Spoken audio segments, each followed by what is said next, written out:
Hello!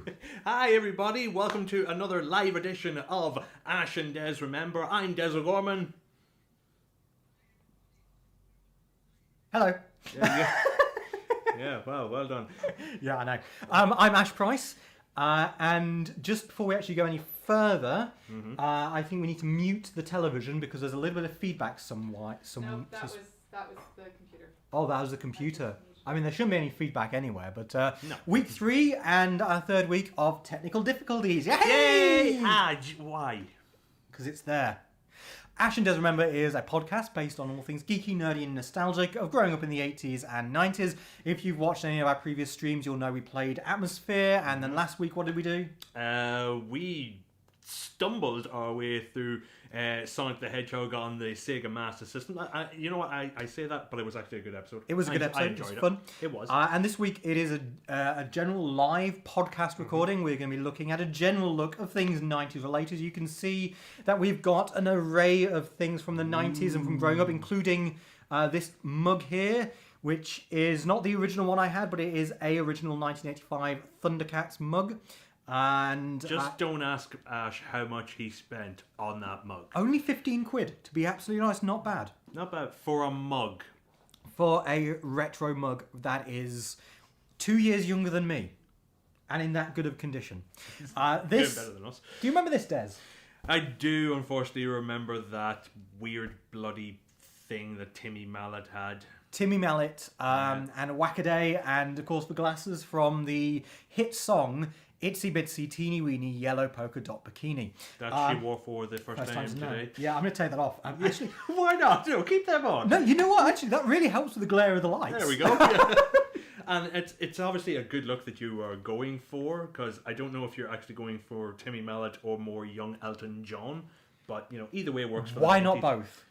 Yes. Why not both? So Elton Mallet. Elton Mallet, yeah. Someone wants to photo... Timmy John. Timmy John? Yeah. Just sounds like a pimp. No, if anything, I just would have said, like, it sounds like your Irish next door neighbour that owes you 15 quid. Yeah. Timmy John, here, yes, Jimmy. Oh no, he's away. I'm guessing that's an Irish specific joke. No, not really. Okay. Yeah. So tonight is part of PBH's Free Fringe, and also hopefully this will be going out as a regular or special edition of the podcast. Podcast goes out every Friday. Yes, it does. And you can go to ashanddes.co.uk and click on podcast, and you can find it there. Yep. And Des. Yes. Before we kind of get into the stuff that's on the table and all of that. The plethora of stuff. The plethora. The plethora. Do you remember Three Amigos? I do remember the Three Amigos, yes. Have you bought me a plethora? Have I got a plethora? Yes, you've got a plethora, El Guapo. Do you know what a plethora is? No? I remember that film. Yeah, it was it's a great film. Yes. What are we doing though, Ash? Come on. So, I grew up in late 80s, early 90s England, and Des? I grew up in the late 80s, early 90s in Northern Ireland. For those of you that know your history, the 80s and 90s in Northern Ireland, it wasn't good anyway. It was one great big whack-a-day. Yeah, that's how we marked down in the history books, Ash. Yeah, how whack-a-day. Moving swiftly on. Let's talk about the fun stuff of the 80s and 90s, not the acts of mass terrorism. Yeah, let's not go down that road. Yes. Yes. By the way, to be absolutely honest, as an Englishman, sorry about that whole thing. I accept your apology on behalf of the entire nation. Excellent. Yeah. So, growing up in the 90s is obviously very different now because kids nowadays, they just don't understand what it was like growing up in the 90s. You've got an entire computer in your pocket nowadays. You know what, Ash, if you're going to do it like that, you have to do it proper. Hang on. Back in my day... in my day, everything ran on treacle. Ran on treacle. You've got to remember, you must remember at school, maths teachers saying, "Oh, you've got to learn how to do multiplication because you won't be going around with a calculator in your pocket." Yeah. Yeah. This was an era when we all had calculators on our watches. I know, and we thought that was the height of technology. It was the height of you, technology. You were the type of person, there was three type of people growing up, right? You had people that had your regular digital watches, right? You had the people that had those digital watches that had the calculator built in, and you had those rich wankers that had the TV remote control into a digital watch. Who would screw around? Oh in my class. god! Just gonna, just scratch my nose here, boop, and then just everything is kind of messed up. And for those of you out there, you know who you are. Can you bring up that watch? Actually, the '90s calculator watch. See if you can find it. Yeah. See if you can find TV remote control digital watch. Oh yeah. Because yeah. I always remember that it was like a big square watch that it had the infrared sensor at the top. Oh god, that's them. That's all more or less all three right there. Oh, there we go. Can the people see that? Yeah, we can see that. I mean, look at it. Look at it. That is beautiful. That is horrible. I mean, everybody, we could do. I mean, I wear a smartwatch, because it's me, and I love this thing. But can it control a TV? Well, technically, it can if you're doing it through a Chromecast, but not as cool as that. Marty McFly had one when he travelled back in 1950. Well, not the remote control; he had the calculator watch. But he was. Oh god, cool. yeah, because he's got his hand on the phone and his watch goes. Yeah, it just beeps. But and the guy's just walking by and just looks at him. Yeah. And he's like. Yeah, I love how sound effects are usually added in, because Marty's watch didn't have an alarm or anything set. All he had to do was just move his hand slightly and the alarm just stopped. He hit no button. He just moved his hand away. But we're getting off topic. Yeah. The 90s, I like to think, was, if you look past everything around that period in Northern Ireland, to be honest with you, one of my earliest memories is the house slates falling off when a British Army helicopter flew over fortnightly and landed in the field directly beside my house, in which British Army officers would just leap out and walk the roads, fully armed. So James Fuller was on Whackaday. What? What? Yeah, No. yeah. Come on, James Fuller. I was on Whackaday. That's amazing. I was never on television or anything as a kid. I never got onto any of the game shows or anything like that. Look at you now! I mean, literally, I was on BBC Scotland last week, but okay. Yeah, but that doesn't count because you're a full-grown adult. Yeah, I know. Yeah. It's James, what was it like? You got to give us details. Yeah, exactly. What were you doing? Did you get whacked? Did you? Yeah, that's it. No, don't say that. What? Especially not with celebrities of that era and some of the. Yeah, don't go there. So he didn't get whacked? Don't go there. Let's move swiftly on. James, I'm sorry for Des. So what? Okay. No, but growing up in the 90s was a very, very different time. Mm-hmm. And we look back through rose-tinted glasses. And sometimes I think, I'd love to go back then. And then I think... No. Because I would miss the internet. You couldn't do this in the 90s with any ease. Imagine trying to do this with a dial-up internet connection. Oh my god. Yeah. I think there's one joke in the ATE crowd that I remember that always stuck with me. Is that, do you remember growing up on the internet with the 90s? You'd stay up all night and you'd see 3 women. Oh yeah, I'm. See, the fact that that's written by Glenna now makes that. Yeah. Yeah. Let's move swiftly on from that. Let's go from there. What are the happy memories that you have of the 90s? So when I was a kid, I used to go ghost hunting. At the weekend, of course you did. So there was a park behind me, right? Uh-huh. And it had these things called the Rally Banks, Humberston Park in Leicester, and apparently a train used to go along there. Train track used to go along there. Apparently, and we always had this idea. We told this story that a train derailed and crashed, of course, and that a ghost train haunted it. And so one weekend, me and my mate Scott went out ghost hunting. Now the rally banks are covered in soil and dirt. Mm-hmm. In our minds, we kind of thought, if there's a ghost train going around here, it could leave tracks. But we need something to put down on the ground so that it can leave tracks in. That's where you add in that gift of it. Yeah. Even though there's soil there. Yeah. Soil's not good enough. You need to put something else. So we got a load of talcum powder. And I'm not sure how environmentally friendly this was. Probably not. And we just covered this entire area of the rally banks with talcum powder and came back the next day. And would you believe it? There was nothing. Really? Yeah. Shocker. No change. But we'd spent ages kind of investigating it, and I remember hearing these stories of like ley lines and You know, when I was younger, before I kind of understood the kind of the psychology behind belief in the paranormal and all of that, Yeah. I was like really deeply into it. I was like, oh, this is genuinely real. It has to be. And I go investigating the supernatural, and I've always really been into the world of the spooky. Yeah. What about you? What do you remember? What was your good memories of the 90s? Good memories of the 90s. I remember that the first cassette that I bought myself was the soundtrack to Mission Impossible. Because it had that really awesome remake of the Mission Impossible theme. Yep. The first CD I ever bought for myself was the Alan Silvestri score for the film Volcano. Do you want to know the first record I bought? Oh, I would love that. Please, what was it? Star Trekking by The Firm. I hate you so much right now, but yet I love you all at the same time. My mum... That was your first record? My mum had to put a little star on which side of the record was the actual song, because on the other side there was something called Dub Trek, and it scared me. Oh, that's adorable. Actually, speaking of this, I don't know if you remember this, Ash. Do you remember back in the day when you used to be able to get free stuff in cereal?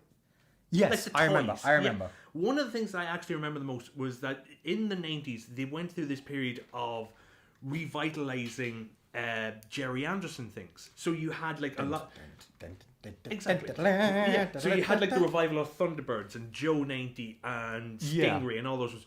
I remember this so vividly that on a box of Frosties, they actually had a vinyl record of the Stingray theme on the box. Oh, I remember those. Yeah, and you used to cut it out. Cut it out. Yeah. I didn't do that.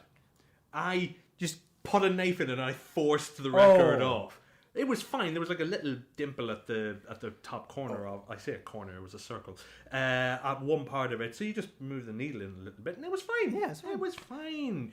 Teresa, just on the website one, can you bring up YouTube on that, and can you just bring up Twitch on that, please? Yeah. Sorry, just make sure we've got all the we All can the see bases everything covered. So we've got all the bases covered. No one's talking on Twitch. My brother is probably on there. DJ Mikey, if you're on Twitch, hello. We do have a comment on YouTube from my good friend Doug Fender. Oh no, YouTube's up here. Oh well, I have it here. Okay, so well, if you want to, I'm going to read it here. Okay. Okay. That doesn't help. No, it doesn't. But I'm going to do it anyway. Yep. So can you bring up Facebook, Twitch on here then? Well, no, I'm going to move it back. I'm just reading this out because it's easy. Okay. When I think of the 90s, so technically inept. I of course track my nostalgia to wrestling. As a kid, Hogan versus Warrior was just taking off. As I started maturing, the Attitude Era started. Perfect time to be born as a fan, and to reference something very 90s linked to cereal. Who remembers Kellogg's Banana Bubbles? Rice Krispies with bananas laced. You got banana milk. Oh, I remember Doug, that. I do. Yes. And they were fucking horrible. They were repulsive. I have much more rose tinted glasses of those. Clearly. Oh my god, that tasted rank. You don't remember how bad they tasted? No, I just remember them. I just have this memory of them existing, and I guess I enjoyed remember them existing as well. I did not think about that, Doug, until you mentioned it there now. And now that I think about it, they tasted horrible. They were so bad. But yet, again, we look at things through rose-tinted glasses. Who can remember one of the best bad guys TV? Wolf from the Gladiators. Oh, yeah. Yes, Wolf from Gladiators. I always remember there was one episode where Wolf was on and doing his old wolfy thing. Yeah, that's actually a really good Wolf impression. Yeah. Either that or you're having a stroke. One or the other. Why not both? Why not? A wolf stroke. Maybe Wolf was just having like a series-long stroke. Yeah. So asking if somebody got whacked on Wackaday, that's wrong. But yet saying you're having a wolf stroke, that's fine. So I just remember... A wolf stroke is how we help to reintroduce the species into... Oh, dear God.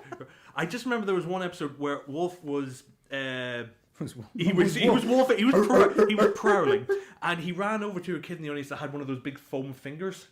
Oh, we don't have foam fingers. We need foam fingers. Yeah. So and he took it and he ripped it apart, and he ran away, and the child started crying. But it gets better because you got the commentators just going, "There's Wolf doing all the things that Wolf does," and then Wolf ran back with another foam finger signed by him, which if anything devalued the finger from the second that it left his hands. And then the commentators just saying, "Wolf, he may be a bad guy, but he's got a heart of gold. It's like, well, keep your character consistent. Is he a bastard or is he not? He's one or the other. Yeah, exactly. The ambiguity of 90s villains. Kenny, thank you. Yes, Green Ranger t-shirt. I can only just still fit into this because lockdown has not been kind. No, it has not. You do not get a body like this by eating salads. Definitely not. No, I did so well. And then, like, after my wedding, I just kind of went, well, I can eat badly, it's my wedding. And then it was like, we're getting up for Christmas, so I'm going to eat badly because it's Christmas. And then the new year is like, oh, everything's still crap, so I'm going to eat more. And it's just like, now it's got to the stage of, yeah, I'm fat again. We're getting fat, people. Let's face it. We are in our 30s. We're both married. It's time to get fat. I don't think I should be saying that out loud, especially with your wife being right over there. But, you know. Here at Ash and Des, remember, we do not discourage or encourage any type of particular lifestyle. That's true. So, yeah. back to the 90s. Because I actually used to get bullied for being fat in the 90s. Like, one of the many things I got bullied for was like, the 90s, like, there's this idea that when you were bullied as a kid, it's kind of like, it's character building. It's like, what type of character is it? Albert Wesker? Yeah. Oh, nicely done. Yeah, it's character building, in which case everybody's getting to play Seymour Krelborn from Little Shop of Horrors. So, when I was younger, and I used to collect Star Trek Voyager cassettes back in the 90s when they first came out, big Voyager fan, and one of my school bullies came up to me. I love this story. He came up to me, and he's like, "Oi, you, come here." I'm like, "Oh, I'm gonna get it." And he's like, "Come here." I was like, "Okay." And he's like, "I hear you like Star Trek Voyager." I'm like, "Yes." Thinking, I'm gonna get a beating. Mm-hmm. And he's like, "I hear you buy the videos, don't you?" Yes, I do. You've got the latest ones, I bet, haven't you? Yes, I have. And he looks around, makes sure no one's there, and he leans in as if he's about to conduct a drug deal, and he goes, "Can I borrow them?" I know. It's just like, oh my God, it's like, wow, everyone was a geek. Yep. Secretly a geek. Like, nowadays it's easy to be a geek. Oh, yeah. In our days, we earned our geekdom. Damn right we did. Speaking of earning our geekdom, let's dive into some of the stuff we have on the table. Now, I want here. everybody to know that everything on this table came from Ash's little collection right back here. This is all Ash's stuff, okay? So where do you want to start, Ash? Where do you think is the best place to start? I want to start with the one thing on here that is actually handmade. Ooh. And it is this. It is this here. It is... What is it, Ash? If we can see it. It is a Jurassic Park made out of clay. On Friday afternoons, of course, we would sometimes have artwork in primary school. Mm-hmm. And I made this. And I said, "Oh, can we paint it so it's red?" And I was like, yeah, it'll turn red in the kiln. It's like, it's not red. That's not red. The teacher wrote Jurassic Park on it. But I was so proud of this. I made this. Yeah. I birthed this, metaphorically. Yeah, thank God for that. And I think for a 10-year-old, I think that's really quite good. Yeah, if anything, the fact that your teacher did the Jurassic Park thing is the worst part of it. Yeah, exactly. Exactly. I think that works out. What was the name of the teacher? Oh, I don't remember. You can't remember. I don't remember. I remember a few teachers from primary school. Mr. Hanratty was our headmaster. When he'd lead us in daily prayers because we were in English school. And we've already covered that in an episode of Ash. We have. Yes, remember. And Mrs. Smith. Who was on the run from something and gave herself the blandest name possible. To be fair, she made me and a girl I was friends with stand up, and she made me sing that Daisy, Daisy, give me your answer, do marriage song to her, and then kiss her hand. Yeah, again, we covered that in the podcast. That's creepy. Yeah. Don't do that. Teachers, do not make students sing love songs to each other in front of the entire class and then kiss, even if it is just their hands. Don't do that. Especially now. Yeah. But never. Generally don't. Yeah, just don't do it.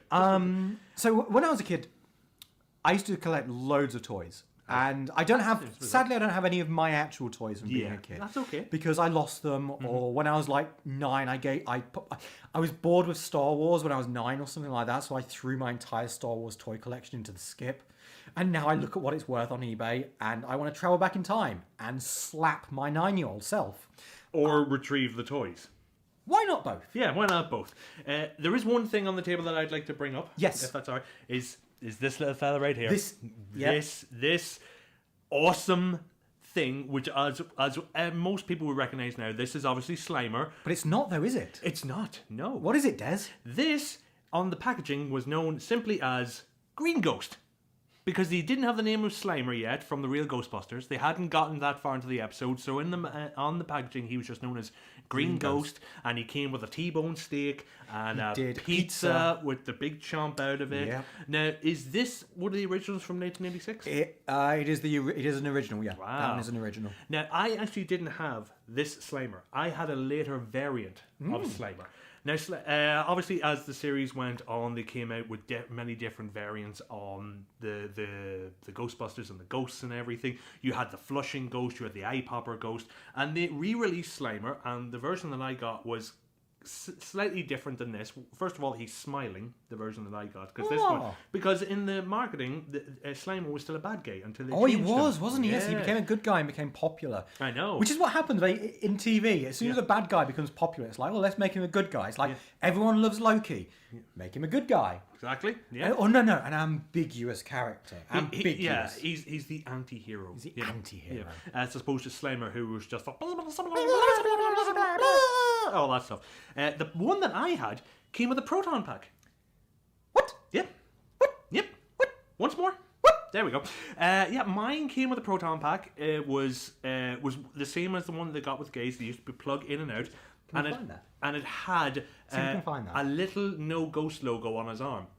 Because he was part of the team. So if you search Real Ghostbusters Slimer with proton pack. Yeah, have a look, see if we can find that. See if we can bring that up. Yes, thank you, Holly.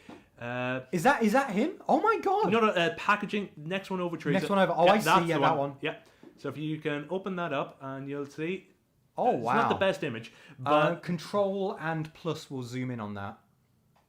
There you go. There we go. It is. So yeah, that. Oh my god! Wow. That came with. I think if I remember, he had like little wheels or something, so his mouth would open and close as he was running. And you can see on his arm that he has the no ghost logo that, because he's one of the guys. Because there's nothing weirder than a ghost trapping other ghosts for all eternity in a containment unit. Because that's not weird.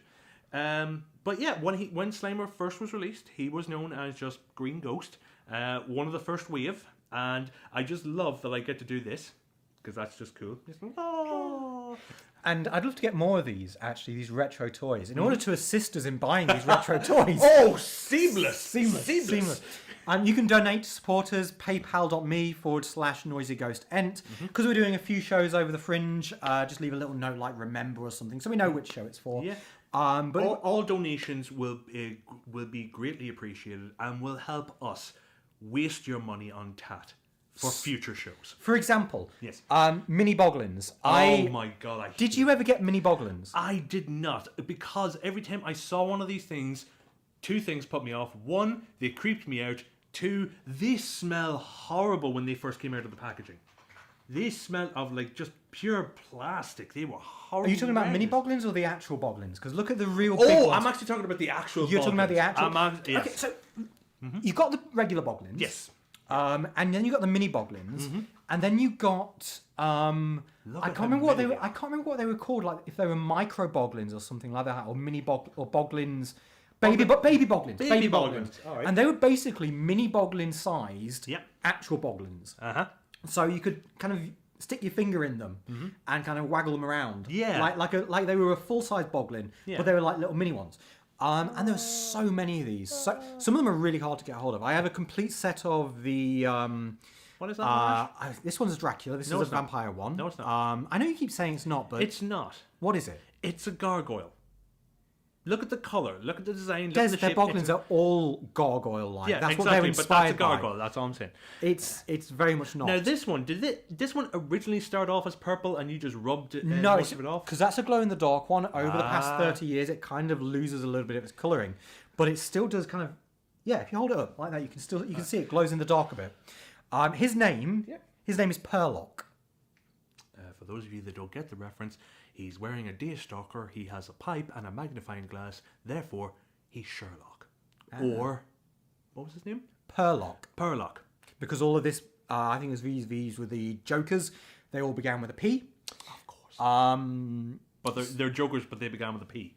Each of the little tribes of boglins, all the names began with the same letter within that little groups to, I guess, to help identify them. Which just goes to show that back in the day, if you advertise properly, we children would buy any shit going. And more Yeah, but these were good. Yeah, those were good. These were cool. Yeah, these were okay. This is what I'm talking about. Mighty Max. That was shit. Of course, look at it. It's amazing. Right. Just, yes, thank you, Teresa. Just... No, I like that. You like them. Yeah, we're criticising you, Des. Okay, you can criticise all you want. These things are bloody stupid. Why? Why? Go on, defend that. Oh God, here we go. Right. Defend that. Okay, right. First of all, this is a knee-jerk reaction to the Polly Pocket. This is the bloke. They were made by the version. same company, weren't they? Exactly. Yeah. So girls had Polly Pockets. How was but boys it a knee-jerk reaction when the company went, we can make toys for boys and girls in a Why can't gendered you just make environment? one for both? I mean, you could easily, but this was the 90s. Right. We were a little bit more misogynistic. Of course. Right. Where's Max? He's underneath the elephant dude. He's in the elephant. He's in the elephant. He is in the elephant. Right. All I'm saying is that these sets, I like the premise, the idea, but it just doesn't make sense that they're just so tiny that you lose these things. So look at this. Yeah, exactly. This is so tiny that, and it's 30 years old, and it's just been lost. It's so oh wait, Des, I think your argument may be falling down here. All right, because you got one.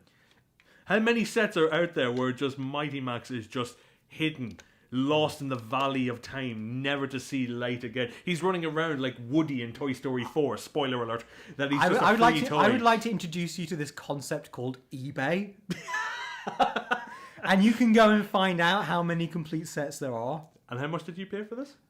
I paid a tenner. Okay. I think 10 quid, which is about what it would have cost back in the 90s. I just didn't get it. I didn't get the appeal. I mean, that's fine. Not getting it, not understanding it, or it being for you is fine. But let's not go all internet warrior on this and say because I don't like it, no one else should like it. But Ash, isn't that what this show is all about? No, that's our other show, Wins the Internet. Oh yeah, of course. Yes, Wins the Internet tomorrow night, 8:30. Yes, that's right. I may have angered all of you by saying I don't like Mighty Max, but that still doesn't mean I can't get a plug in for our other show. Yeah, it's fine. Fine. When you donate, just put Ash in the donation and Des won't get any. No, of course not. And I will spend it all on Mighty Max. So another thing that I kind of picked up, and again, I think this was kind of a good price that I got it for. It was £40. Okay. I can just pop everything back in. Pop him back in. Pop back in. There we go. So cool. I don't care what he says. Especially because, it is vastly superior to any Ghostbusters product. I mean, do you see those toys in the 80s? Just look at that. Just look at that. It's like, just look at that. It's like, it doesn't even fly. Yeah. Oh, you mean like the packaging that's back there of the Ghost Popper that you spent modern day money on? So cool. Yeah. So cool. It is pretty cool. Cool. Yeah. I was actually looking, there's the plastic proton packs. They're actually quite affordable. I say quite affordable, they're like 50, 60 quid, so they're not. But it's okay. If you just hold out, you can get like the Afterlife version of them that's coming out soon. No, on the original 80s one, I used to run around my nan's house wearing on my back. Oh, zapping ghosts. Yeah, I'll get the slime blower again and moisten everything with a pink phallus. Remember we talked about it during that episode where everybody had a proton pack and I had the slime blower. What's this? Okay, are you all right? Are you good? I might need a minute. You might need a minute, yeah. With all that moistness and pink phalluses. Teresa, if you can find a picture of the real Ghostbusters slime blower. Real Ghostbusters slime blower. Let's have a look. Let's see what this is. Because this is... I spelled slime. Oh, is it the purple one? It's the purple one. On the far right. Yeah. That one, that's what I had. Okay. Right? And I don't know if you can see it. On the handle somewhere, there was a little button. And it would just pop out a pink tube that was supposed to represent the slime. Like a dog's winky. Exactly like a dog's winky. Yes, my slime blower would red rocket whenever I wanted it to fire. Go back to the search, Teresa, and see if you can find any of the the images with the. You see right there. See right there. Oh, I can see that. Yeah, That you is- see what? You see what I Oh, mean? that. Oh my god. Yeah. Oh my god. That Yeah. is. Oh my god. That Do is. you want to take back your previous statement, Ash? Oh my god. Yeah. Yeah. That's disgusting. Yeah. Yeah. I've seen those in. No, I haven't. Yeah. Those. Yeah. They're definitely pink slime. So they'll definitely make you feel good. Make you wake up feeling like $1 million. Okay. Do you want to talk about this before Yeah, we please will do. get onto this? We will get onto this, but I wanted to talk about This. You talk about this. Oh. Ladies and gentlemen, for those of you of the right age, not just the case itself, not just the cover, but everybody remembers the black monoliths of entertainment. Look at these. These amazing pieces of kit. The VHS cassette. This thing is incredible. Just tap it, Ash. Make everybody feel the nostalgia. Tap. Oh, do you hear it? Do you hear that? Yeah. That. Oh, it's a thing of wonder and amazement and beauty. In fact, so much that they actually made not one, but 2 different VHS jokes in Red Dwarf. Because they used to remember in the original series, their VHS tapes were big pink, big blue triangles. Yeah. And then, God, yeah. And then in later series, they made the joke that most people would get DVDs, but they would get scratched up and lost. So they went back to this so people wouldn't lose them. This I had to take this one out of Ash's collection. For one thing, it's a VHS. I love VHS as a means of entertainment. But second of all, this is one of the first Red Dwarf videos that I had was the Smeg Ups. Same with me actually. Yeah. I actually think that might be the first one that I got as well. I got this one. I got this out of a Curry's for $7.99. I remember this vividly. Actually, no, sorry, I tell a lie. I saw Series 1 in Curry's and it was being sold for £16. I got this out of a Woolworths Oh, Woolies. for £5. Do you know what? Yeah. I'm just going to grab now. You talk about Yeah. that. I'm going to grab something else. The one thing I remember the most about this was that it was one of the first bits of entertainment that I showed my mum. This is going to sound so weird. And she loved this show. She loved how the characters kept messing up and how the models wouldn't fly properly. So I've got a lot of great fond memories of the Red Dwarf Smeg Ups tape. But obviously, Ash, you're holding up something extra special. Yeah, so I actually think, I'm fairly certain Yep. that for at least a period of time, this was a Woolworths exclusive. Ooh. I think this actually was. So you got Smeg Ups, and there's also the sequel video, Smeg Outs, which is Outs, on yeah. with my video collection. But Ash, what if you want one and the other, but you can't afford both? What do you do? Well, for a slightly reduced price, I imagine, you could get this, which is a double VHS. Oh, look at it. Look at it. Look at it. And I'm guessing it is exactly the same video inside with the exact same. Yep. Yeah, Exactly the codes same. and everything. Exactly the same. Yep. And there was a few of these because they released Blackadder like this as well. and That's right. Yeah. Essentially a collection of the 2 Smeg Ups and Smeg Outs videos. And I just... Running time, 102 minutes. Over 100 minutes of hilarious outtakes. 102. You see those things where it's like a random number. It's like over 13 minutes of entertainment or over 27 editions. It's like, well, so 28? No, they want that specific amount of time so parents can be like, okay, if I time this very quickly, I could be back here in 26 minutes. It's just bizarre. It's like over 13 minutes, over 27 minutes of entertainment. But what I liked about these is one of them has not only the extended tongue-tied video, but a sort of mini documentary, a visit to the Red Dwarf convention. Oh. And it was, I watched it, I was like, I really want to go to one of those one day. Yeah. And then I got older and I grew up and I still haven't. Yeah. I'm going next week. Yeah. So, what's the other one, Ash? This? The other one. This. Oh. Okay, so this... Save that bit to last. Because yeah. I don't even know if people will be able to see it. I don't think they will, but this is 6 of the best. Yeah. And I remember getting this, and this was before I had all of the episodes on video. And it's just literally 6 of the best episodes. Right. So let's go through. So the episodes I have here: Future Echoes, classic. From Series 1. Series 1. Yeah, I'd give that. Queek. That is not my favourite episode of Series 2. I would Same here. say It's Norman Lovett's. Yeah. He loves this episode, because it's Holly. It's a Holly It's a episode. Holly episode. I would say, actually, out of all of the series 2 episodes, that is my least favourite. Wow. Yeah. Brave, bold statement. Yeah. Polymorph.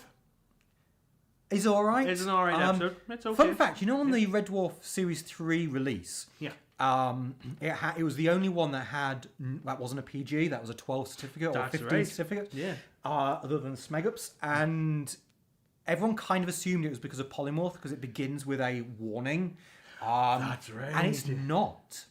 It's because of Marooned, because of Lister talking about losing his virginity Of course. under the age of consent. Yeah. So that's Stupid. why Yeah. it had a And higher age even certificate. to this day, I still never would call it that because it's done for laughs. Yeah. You lost your virginity when you were 12. You couldn't have been a full member of the golf course then. And then we got this, which I thought was a soundtrack CD when I got it. It's not. It's an interview with Rob Grant, Doug Naylor, and Ed Bye.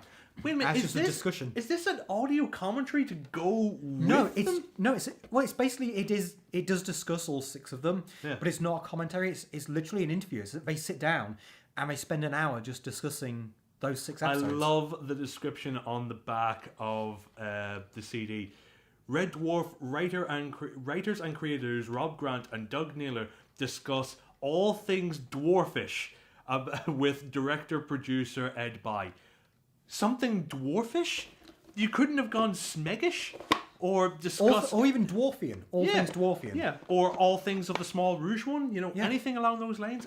Yeah. And there was one more thing that came with this. And actually 2 more things, technically, because one came inside and one was on the outside. Yeah. And I doubt you can see it very well, but is this hologram? I don't know if you'd be able I'm not sure if you can see it that well. you might need it. Oh, hang on. You just about saw it on... Just about saw it on that one. It's essentially, if you do it back and forth... Yeah. And get the light to swivel around. There you go. Ooh. Yeah. It's a little 3D sticker of Starbug. Starbug. Which every time I see something like that, my first thought is, oh, that's so 90s. It Because is, they isn't were it? It big is. in the It 90s. really Yeah. is. Holograms were huge. Yeah. And like you said, there's one get on there. on the outside of the box as well. I'm surprised we actually had room for anything else in our houses when it came to VHS. VHS, I mean, my Red Dwarf collection there, I think it's a complete video collection, and it just takes that entire shelf. Yep. You have the DVDs beside it, and they take up about the same size as 3 VHSs. Oh, like literally, I don't think they take up much more space than that. It's ridiculous. And there's another thing up there. There's another video, and I remember I was in WH Smith's, and I was going through their catalogue of videos, and I saw Red Dwarf the cat tongue-tied. Yeah. And at this stage, I didn't know anything about Tongue-Tied, the single. Yeah. I was like, oh, that's weird. I'll have to order that. So I ordered it, Yeah. and I got it, and there's a video over there with it. But we have the cassette. Here, this was released. This got to number 17 in the charts. This is from Parallel Universe, Series 2. Yep. And it is a new version that was done. That's right. Which is one of the most 90st things that you could listen to. Go and find it on YouTube. Yeah. Red Dwarf the Cat, Tongue-Tied the single. Yeah, and watch the video. Because Yeah. the video is very 90s as well. And, oh my God. Look at the inlay. The inlay. At the inlay. Look at that. Oh, that Yeah. is something, isn't it? And just something else, just for anybody watching at home. Who else sees a cassette and one of 2 thoughts pop into your head? One, Pencil. well, that as well. Right, one of 3 thoughts there. 1, pencil. 2, this is a music cassette. Or 3, this is a video game cassette. This is oh god, yeah. Yeah. When games came on tape, Yeah. God, we lived at a weird time, didn't we? we did. Like you'd wait 10 minutes for it to load, and then the load would fail, and it's like I literally, this is no word of a lie, I literally had a machine that played those cassettes. I put a cassette in, pressed play, went and had a bath, and came back and the thing still hadn't loaded. And even when it did, it crashed 9 times out of 10. It Yeah. was ridiculous. I remember though, like demo tapes, like with like loads of games on it. Demo tapes? Yeah. Oh, God. Attached to like Commodore 64 magazines. Now, I remember demo discs, for like original PlayStation and PS2, but Tapes, oh my demo God. tapes. Yep. Right. What else do you want to talk about on here? I mean, everything we'll get to, but Yeah. moving on from video, the next big thing was, of course, DVD. Oh god, I mean, yeah. there was Laserdisc, but Laserdisc was like huge and Yeah. impractical. Yeah, it essentially Laserdisc and DVD went through the same thing as like VHS and Betamax. You picked a side, and then whichever one was the most popular one, and obviously DVDs won. Even though I haven't watched it yet, but there's a Simon Whistler video that basically says Laserdisc actually did win, and I need to watch it because it's like that sounds controversial. yeah, Big brain. yeah. So whenever VHS came out, what was the first thing you remember not seeing on VHS that was like pushed and marketed on VHS? Two things stand out. Okay. And I don't have one of them. We did have a look at my DVD collection before we came online. Yeah. The cardboard cases you used to get. Oh, like God, this yeah. is a cardboard case, but it wasn't like this. I mean, this is pretty flimsy and poor, but Yeah. it was a cardboard case that kind of opened like a regular DVD case, but had a little plastic Had the clip, little class. Yeah. Yeah. and it was terrible. Oh god, yeah. And this was back when a lot of DVDs were double-sided as well, dual-sided. Oh, I hated that. So you could never tell which side was the right side. Yes! Like, you want to put a movie on, but you put on the bonus features, Yeah. which was annoying. You had to take the thing out, flip it over, put it... And anyway. But I remember the other thing about DVDs was extras. And this was a big thing about extras. It was great. You know, you could have... in the early days, it was small stuff like trailers. Maybe some... Maybe a photo gallery. Maybe a photo gallery, maybe a bio gallery, something like that. Yep. But then there was always one other thing, which was, frankly, the one thing you bought a DVD for. Yeah. It was the greatest extra of all time. It was such an important extra It was beautiful. Beautiful. that they actually made a big point of highlighting on the back Oh, yeah. as the main Yep. extra a lot of the time. And just to help you out, people, it's 2 words. It's 2 words. 2 magical words. Animated. Menus. That was a selling point. Yeah. That was a selling point. Interactive menus was what you bought the DVD for. Yeah. To hell with the film or the TV show you wanted. Well, the quality that was improved over VHS. No. No. It was the animated menus. It was the menus that brought you in. It was so stupid. Honestly, it was it was so ridiculous. stupid. So stupid. was. Whenever DVDs came out, the one thing I remember that being pushed the most was The Matrix. Because The Matrix was like the big movie. And obviously this is 1989. People were still using VHS. But the amount of adverts that I saw were of The Matrix available on VHS at a crystal clear DVD. And I got one like a few years after, like when the original double-sided disc came out. Because there was a feature on it. Well, the one big one was Easter eggs. You could find the red Easter pills. eggs. Do you get them anymore on DVDs? Oh yeah, and you get them. Blu-rays? Yeah, you get them from time to time. Not all of them would have them. But Yeah, some of them sometimes would. you would Easter eggs. Yeah, I miss a good Easter egg hunt. You know? Oh, God. But the DVD of The Matrix had you going through each of DVD of The Matrix used Did you to find be that you go through each of the animated menus, which was a joy in itself, trying to find the red pill, which would lead on to a little bonus feature. And I remember vividly that many people would get, and it was that specific weird purpley coloured Matrix cover. Yeah. That one specifically. I'm On the pointing right. off screen, that doesn't help. Far right. Yeah, far right. There it is. Yeah. That specific one.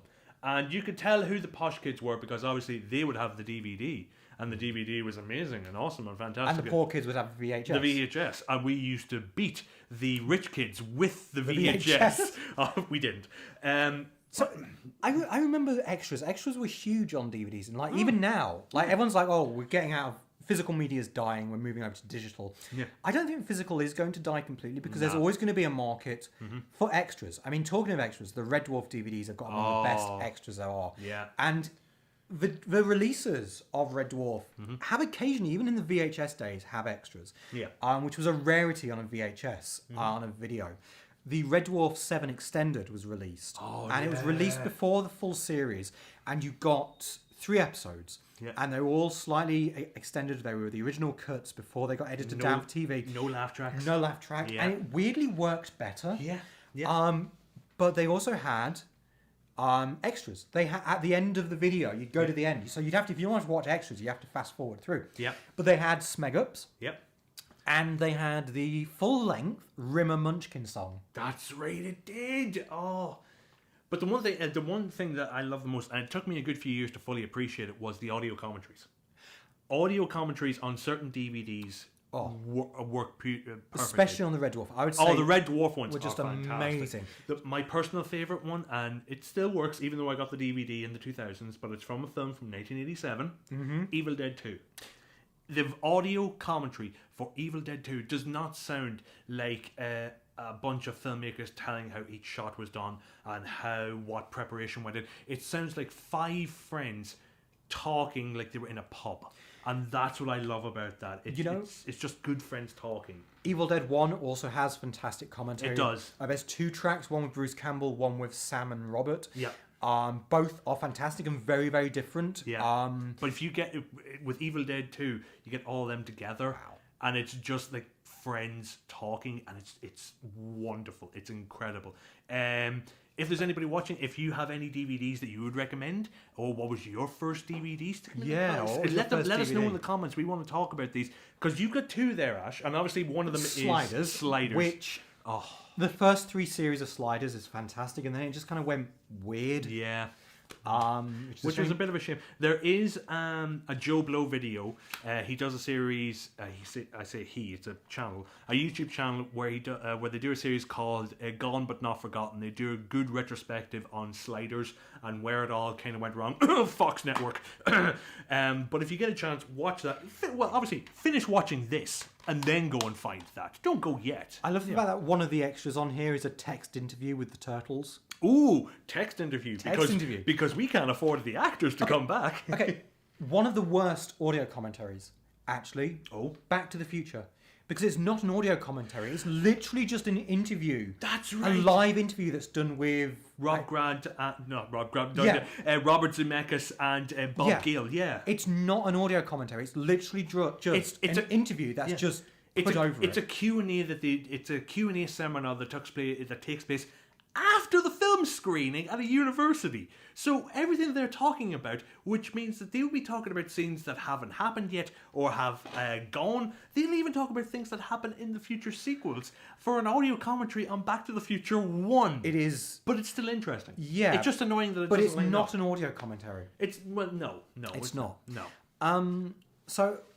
Back to toys, just briefly. Yes. Because we do have this here. I think this was about 40 quid, and I'm so pleased because it's complete.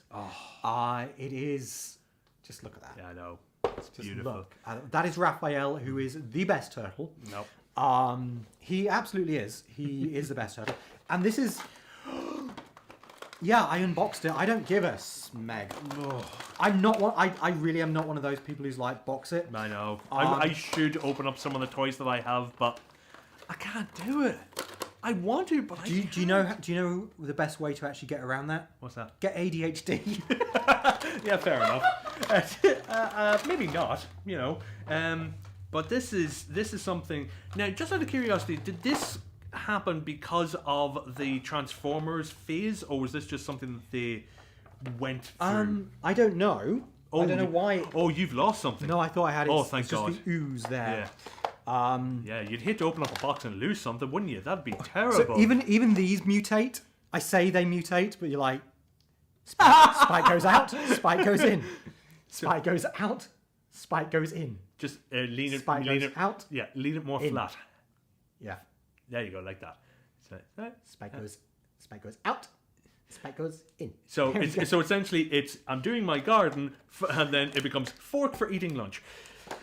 And wow, did anybody have one of these? Because I don't remember these. I remember them. I was a huge fan. I think I had one. I don't like the fact that even out of the box, it does look like that Raphael is squatting. I mean, he's got to do his squats, man. It's like so. Yeah, morph him, Ash. Morph him. So you take off the shell like that. Oh, of course. And yeah, keep going. There's that little tail there that you can. I think didn't they get rid of the tails in the drawings because of the obvious reason? What are you talking about? That looks perfectly innocent to child's eyes. Look, there's nothing wrong with that in any way, shape, or it's form. Raphael's little sigh. Do we have to blur that out? But that's the tail. Yeah, that's the tail. Right. And so what happens is Uh-huh. these little rubbery legs here come out. Okay. That just looks so weird. It does, doesn't it? And I think the legs, arms. I think the legs have to go in first, don't No, they? the arms go. So the head comes out and spins around like so. This is so weird. And the arms go in there. Okay.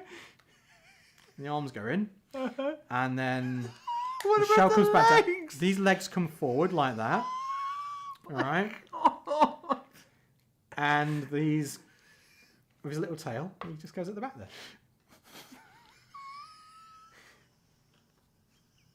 That looks so wrong. That looks like Raphael has been involved in a horrific car accident. What the hell? Teenage Mutant Ninja Turtles. Yeah, Teenage Mutant Ninja Turtles in the first episode, Raph just walks on screen, kill me! Kill me! You know, in that morphed state, his face looks up! as we segue, Oh, yeah, beautiful segue. beautiful segues, it looks a little bit like James Pond, Yeah, James Pond. codename Robocop. Oh, it's just all of the weird. And I remember that they tried to do this whole James Pond thing, and I didn't get it. I did not get because I think they were coming off of the whole Sonic thing, weren't they? When they I created don't that? know. This is, I think James Pond himself may predate Sonic. I don't know, but this game particularly, James Pond 2, is 1993. Manuals. There's manuals. Oh, manuals. proper actual manuals. Yep, that tells you the story because it Yeah. can't be done in the. You know this game, right? Uh-huh. So there's like 60 levels on it. Oh yeah, I And remember you telling me this. I discovered that because the way you open up the levels is you go from door to door on this kind of overworld map. Yeah. And So there's 60 doors. no, there's like 11 doors, but each level has got like 3 different stages to it, so it's a kind of a bit dishonest. And I went in the first door, and then I decided to explore the rest of the outworld, and I ended up getting all the way to the end of the map. And I went into another door, and I just thought, okay, this is cool. You can go into doors in whatever order. Yeah. And I fought against this boss, and I thought, oh, okay, I've got to one. This must be the boss at the end of this first section.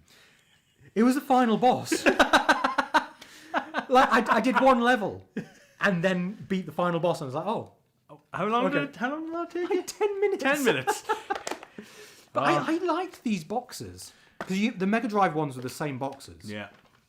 And Those were back in the day where you got the game and you got the instruction manual and everything was kind of laid out there for you.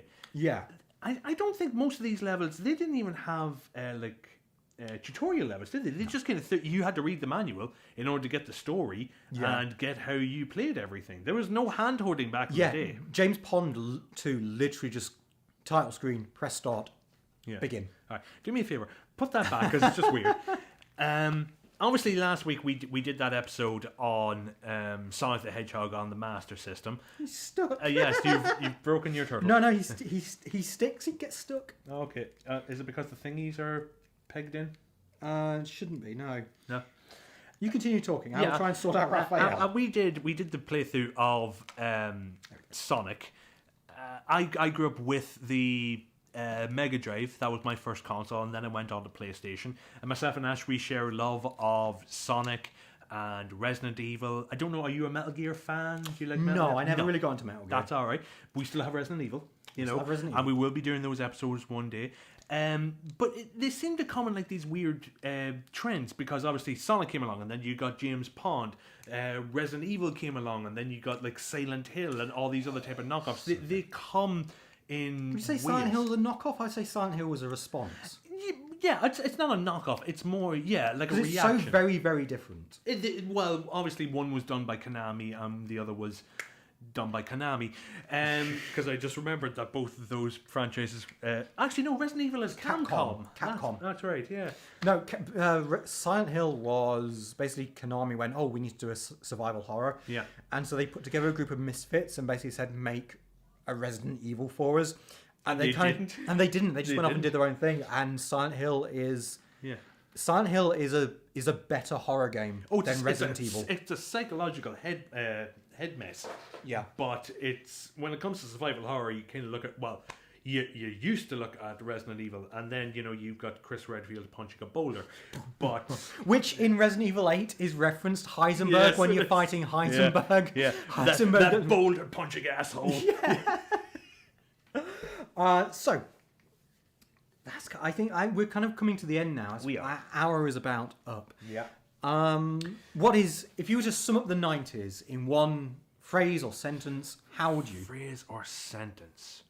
That's a tough one. Or just something 90s. How would you sum up the 90s as a Oh, closing okay. statement? All right. How would I sum up the 90s?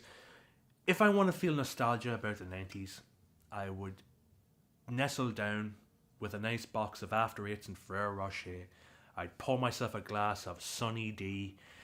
I'd stick on my VHS copy of Noel's House Party, and I'd snuggle up to my Mr. Blobby human-sized pillow, and I would smoke all the cigarettes that I wanted, because they didn't give a toss back then about advertising cigarettes in any way, shape, or form. And I would just think happy thoughts of Rick Mail as he promoted Nintendo games. Oh, God. Yeah, we're going to talk about that. Yeah. So basically, just everything 90s I would do. What about you, Ash? How would you sum up the 90s? The 90s was an era of colour and explosion and innovation technologically. Mobile phones really became consumer friendly in the 90s. The internet came along. The 90s was an era of change. An era that got us from the previous world to the modern world that we have now. The 90s was that transitional period. Yep. And it was a formative period for many of us. And nostalgia of the 80s and 90s now is a huge thing. It is a popular thing. And manufacturers have realised this. Oh, God, yes. That's right. There is a reason why many franchises are now coming back, why the Ghostbusters, real Ghostbusters toyline is being reintroduced, because the kids of then are the adults of today, and you know what the adults of today have? Money. Not a chance of renting or getting their own homes, but we do have enough disposable income that we will buy our own little green ghost just to get those nostalgia tingles. Or Yeah. a Mallets. This came with a signed postcard. Have you got a signed I card? have. It's in my autograph cabinet. You can't show it off, man, because people will literally break down this door to get Timmy Mallett's autograph. I know. But yeah, that's how I would sum up the 90s. Yeah. And if you want to know more and find out more about our love of the 90s, Ash and Des Remember is our weekly podcast. Yep. You can find it at ashanddes.co.uk. If you're watching on Facebook, you're already on our Facebook page. Yep. On social media, Ash Des Remember, Twitter and Facebook. I think we have an Instagram. We don't use it. I think there's like 3 shots on there. Yeah. Hopefully we'll do more. Yeah. You know. We're older millennials. We don't use this newfangled technology. We'll send you all... we'll send send you them all dot matrix text messages from our Nokia 3310s. Yeah, on your pager. Yeah. We are essentially what Brie Larson dressed as when she did Captain Marvel. Yeah. We're all walking around with our 9 Inch Nails t-shirts and our leather jackets trying really, really hard to be cool. But deep down, we just want to borrow Ash's VHS of Voyager. Yes. Oh, nice bringing it back. Thank you. If you've enjoyed this, or if you haven't and you pity us, go to paypal.me/noisyghost. There is actually just down there the link. And do give us a donation if you can. It'd be really appreciated. It'll mean we can buy more Mighty Max for Des, and more mini boglins for me, for Ash. But more than anything else, folks, because we're trying our hardest to be somewhat entertaining in these difficult times. We know that everybody's struggling, but if you can donate something towards us, we'd greatly appreciate that. We're going to be doing more podcasts soon. Like Ash said, this is a weekly thing, so we will be doing more. We'll edit them. We'll put them out as soon as. We're hoping that we do more live streams as well. We're hoping to do really some more live streams. But more than anything else, folks, thanks a lot for spending your Saturday. Friday, yeah. I'm losing track of the weeks. Yeah. On Saturday, actually, 8:30, Wins the Internet, the last episode of our geeky, nerdy internet game show, featuring myself, Des, and actor friend Kenny Boyle. Yeah.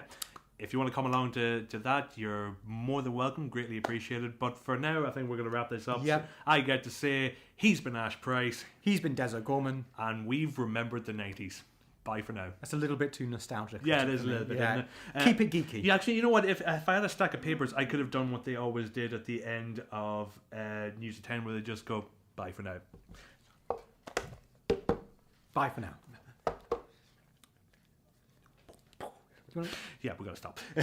Yeah. No, you need to transition first. Click the transition button.